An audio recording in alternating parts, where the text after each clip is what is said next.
రాష్ట్ర వ్యాప్తంగా మరిన్ని వార్తలు వేగంగా సంక్షిప్తంగా చూద్దాం.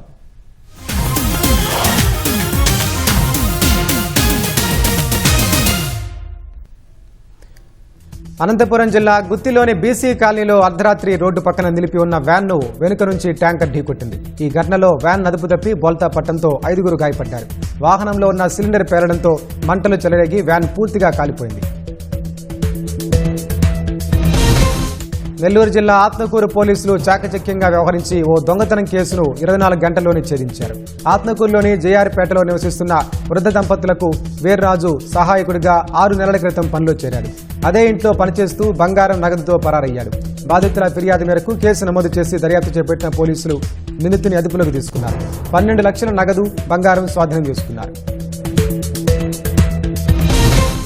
ఎన్టీఆర్ జిల్లా నందిగామలో దుండగులు ఓ ఇంట్లోకి చొరబడి నగదు బంగారాన్ని అపహరించారు. ప్రభుత్వ పాఠశాల ప్రధానోపాధ్యాయుడిగా పనిచేస్తున్న కిషోర్ కుటుంబంతో కలిసి శుభకార్యానికి వెళ్లాడు.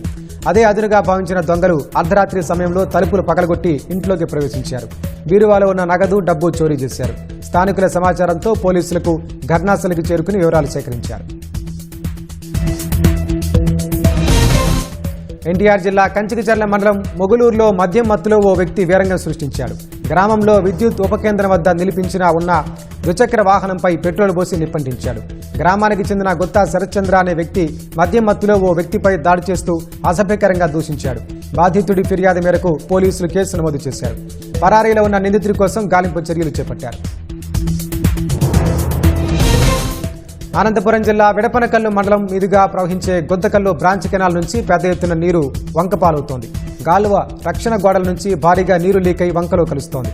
అధికారులు అండర్ టన్నెల్ వద్ద కనీస మరమ్మతు చర్యలు చేపట్టకపోవడంతోనే నీరు వృధాగా పోతోందని స్థానికులు ఆరోపిస్తున్నారు.